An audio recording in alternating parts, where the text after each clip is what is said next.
اللہ کے نزدیک مہینے گنتی میں 12 ہیں، اس روز سے کہ اس نے آسمان اور زمین کو پیدا کیا۔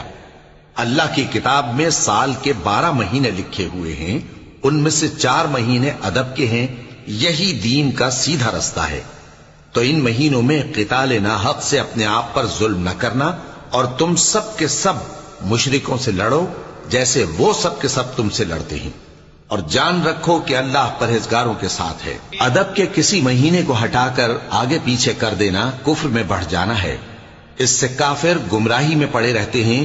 ایک سال تو اس کو حلال سمجھ لیتے ہیں اور دوسرے سال حرام، تاکہ ادب کے مہینوں کی جو اللہ نے مقرر کیے ہیں گنتی پوری کر لیں، اور جو اللہ نے منع کیا ہے اس کو جائز کر لیں۔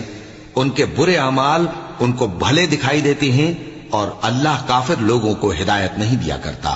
آج تک آپ نے سنا ہوگا کہ ابلیس ہمیشہ انسان کو عبادت سے گمراہ کرنے کی کوشش کرتا ہے، مگر آج کی یہ کہانی اتنی عجیب ہے کہ اسے سن کر آپ حیرت میں پڑ جائیں گے۔ ایک شخص اندھیری رات میں نماز ادا کرنے کے لیے اپنے گھر سے نکلا۔ راستہ بہت اندھیرا تھا اور چلتے ہوئے اسے ٹھوکر لگ گئی۔ وہ منہ کے بل گر پڑا اور کیچڑ سے لت پت ہو گیا۔ گندے کپڑے دیکھ کر وہ واپس گھر لوٹا، لباس بدلا اور پھر سے مسجد کی اور روانہ ہوا۔ ابھی کچھ ہی قدم چلا تھا کہ اسے دوبارہ ٹھوکر لگی اور وہ پھر گر پڑا، مگر اس کی ہمت کم نہ ہوئی۔ وہ پھر گھر لوٹا، کپڑے بدلے اور ایک بار پھر مسجد کی اور بڑھا۔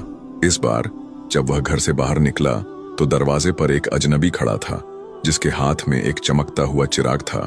اجنبی چپ چاپ اس کے آگے آگے مسجد کی طرف چل پڑا۔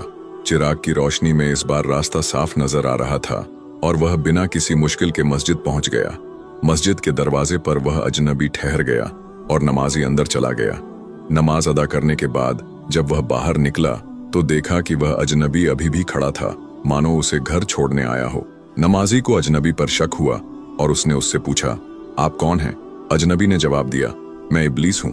یہ سن کر نمازی حیران رہ گیا اور بولا، شیطان مجھے مسجد تک کیسے چھوڑنے آیا؟ تیرا کام تو لوگوں کو گمراہ کرنا ہے۔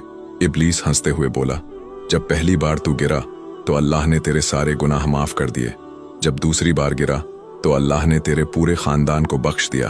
مجھے ڈر تھا کہ اگر تو تیسری بار گرا تو اللہ پورے گاؤں کو بخش دے گا، اس لیے میں چراغ لے کر آیا تاکہ تو بنا گرے مسجد پہنچ جائے۔ یہ سن کر نمازی کی آنکھوں میں آنسو آ گئے۔ اس نے سجدے میں گر کر اللہ کا شکر ادا کیا کہ اس کی محنت اور نیت کو اللہ نے قبول کر لیا۔